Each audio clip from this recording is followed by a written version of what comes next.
Welcome to the first episode of Gamers Lounge. Today we're breaking down why Xbox is giving away their games to PlayStation players for free. I'm Dalton. And I'm Daniel. And before we get to why Xbox is being so charitable, we're going to talk about Fortnite banning creators for just making maps in their game.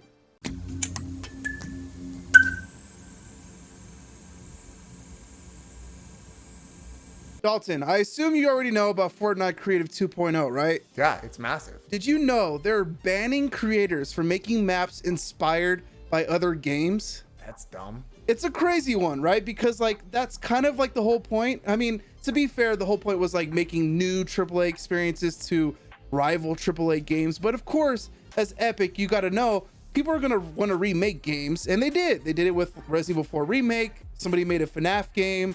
You know, and even maps, like they brought back the OG Fortnite map. And, you know, you had to know this was coming. And I feel like they even advertised shipment a little bit. It's kind of crazy to see now that Activision is getting involved here and issuing out DMCAs to Epic because of those Call of Duty maps. What do you think about that? I mean, it sounds like an Activision thing to do. First off, this isn't like we're playing Call of Duty, or it's not even taking away from Call of Duty. Maps that are being remade are very old Call of Duty maps that people want to relive the nostalgia of. Also, the maps were made within, what, a week of the release of UEFN?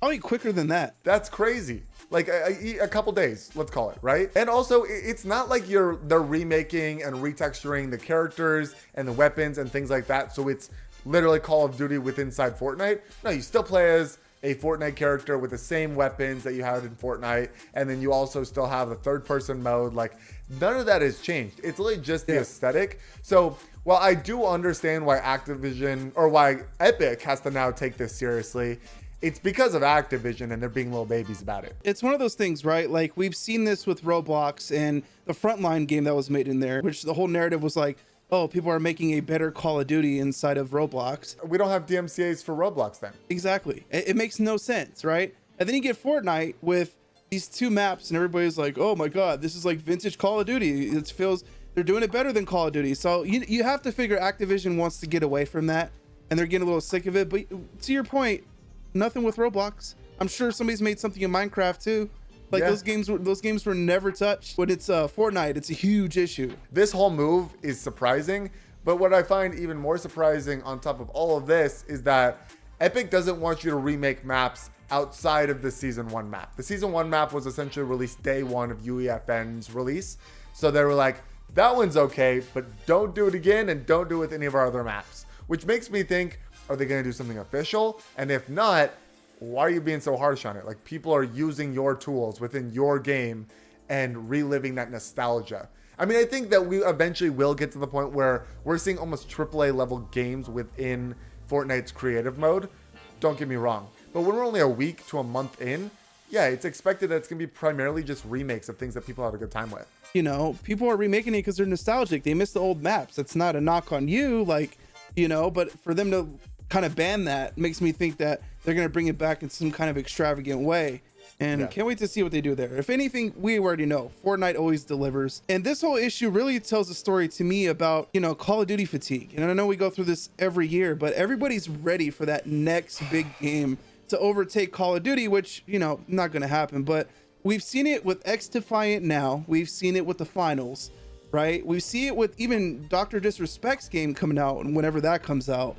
Like, people want the next big thing because they're getting sick of COD.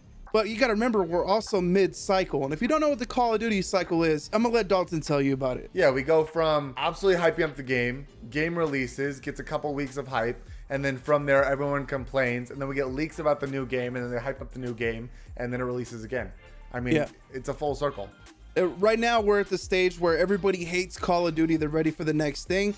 Give it about a couple months when the marketing machine starts going. Not even a couple months. I bet you within the next 30 days, we have leaks about the next Call of Duty. Yeah, within the next 30 days, and then everybody's going to be like, oh my God, you know. Speaking of Xdefiant, what are your thoughts? I played it a little bit. I gave it about a couple hours, and it's fun. It has that classic arcadey first-person shooter feel that I've been missing a lot for years now. It took me by surprise because I wasn't expecting much from this at all, especially because it's Ubisoft. Ubisoft is very hit or miss in my opinion. It's also closed beta still, so there's still room to grow. I can see why so many people are having fun with the game. Do I see it as a Call of Duty killer? Not really. It's going to be at best a good alternative, right? It's going to be like, okay, we're sick of Call of Duty, let's go play this for a little while. You know what I mean? My vision with this game is as good as it looks and as fun as it seems, it's only going to last about 2 to 4 weeks. And the reason I say that is because I think that it's the same thing that's going to plague a lot of games. It's free to play. Now, I know it probably sounds super strange to say that, because again, you're going to see, why would free to play lead to less players long term? Well, the reason being is when you buy a game, you feel very inclined to continue to go back. You feel motivated to play it so you get your money's worth, or at least feel like you do. But when you play free to play games and it's not what you expect, and the next free to play game comes out 2 to 6 weeks later, you're just gonna hop to that next thing. Fortnite kind of revolutionized the free to play space because it wasn't very big before Fortnite. You know what I mean? So now I think we're kind of getting past the point where games need to go on Game Pass or PlayStation Plus, not necessarily come out as free to play. The next story I want to talk to you about, have you heard about these Spider-Man 2 leaks? No. So a few weeks back, a Hasbro toy leaked out specifically for Miles Morales for Marvel's Spider-Man 2, the video game, that had a description in the back stating Miles would travel through different multiverses meeting various Spider-Men. Hasbro quickly came out and was like, yo, this was an error. And I'm assuming their whole excuse was this was meant for the movie Miles and Across the Spider-Verse, which comes out this year as well. But then another leak came out from Insider Hip Hop Gamer, which you know him, right? He's the guy that leaked the PS5 DualSense controller like 2019, right? Yeah, so he's the guy that leaked the controller. Now, he is a little more shaky than Tom Henderson and Jeff Grubb, who are the guys that we go to a lot for a lot of our TikToks, but he has been right in the past, so I'll give him the benefit of the doubt here. He's saying Marvel's Spider-Man 2 will have a multiverse system similar to the world shifting in Ratchet & Clank Rift Apart. What's rattling in my mind now is Across the Spider-Verse is about multiversal travel, meeting other Spider-Men. We just kind of had that story with No Way Home, and we know that the PlayStation Spideys are gonna be in Across the Spider-Verse. What if, Dalton, they're tying these 3 universes together? The live action, the animated, and the video game. That would be insane. Go even further. Imagine also being able to play as like Tom Holland in Spider-Man 2. I think that Hasbro messed up, but it wasn't accidental. Like, that's the proper marketing. It just was too early. I made a video on this, and in the comments, there is that common theme of like, man, I kind of want that game to be grounded. I kind of just want it to be Venom and Kraven the Hunter, you know? There's still a possibility, though, that there's a multiverse situation without incorporating the movies and the animated series. You're on the right track of what I was thinking. I was kind of thinking the same of like, there's 2 Spider-Men, right? They probably don't want the entire game to be with them together. It'd be a little weird. So there might be a cutoff point where they get separated, and we could see one go through this multiversal storyline and the other one deal with Venom and Kraven the Hunter in the modern day. And that would be sick. So speaking of Sony, I want to move on to the next story, and this is kind of crazy to me. Did you see the PlayStation Plus lineup for April for the extra and premium tiers? It is insane. And I think insane for a variety of reasons that a lot of people aren't talking about. First off, we're getting, 25 games added to PlayStation Plus, most of which are Bethesda games in which Microsoft owns Bethesda.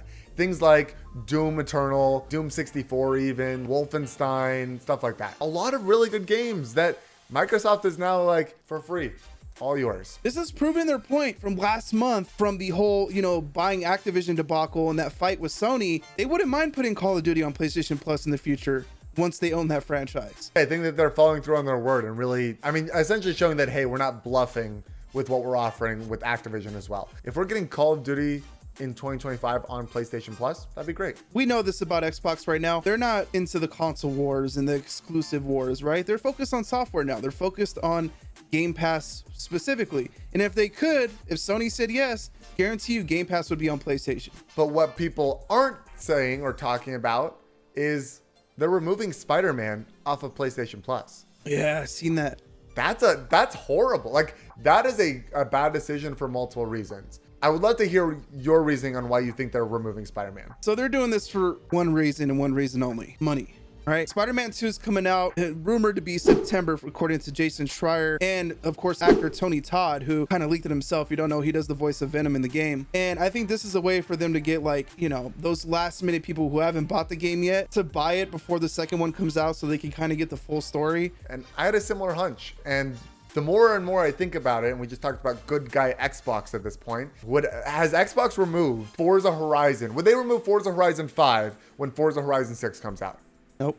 No. Are they going to remove Halo Infinite when the new Halo comes out? Or did they remove the old Halos when Halo Infinite came out? So you would have to buy them. I mean, I think it's a miss for PlayStation. I would be mad as a PlayStation Plus subscriber. But for you to take it off right before Spider-Man 2 releases makes it look like you're doing this because you're money hungry, which I don't think is the business model anymore. Like, it's really about the players nowadays and giving them the best value possible, or else they will go the competitor. I'll end the video with this. You remember the PS4 and Xbox One generation when that first started, right? Yeah. It was total opposite. It was good guy PlayStation, bad guy Xbox. And now it's just completely shifted to the opposite side now. And 100%. a lot of that has to do with Phil Spencer and him just being an awesome human being.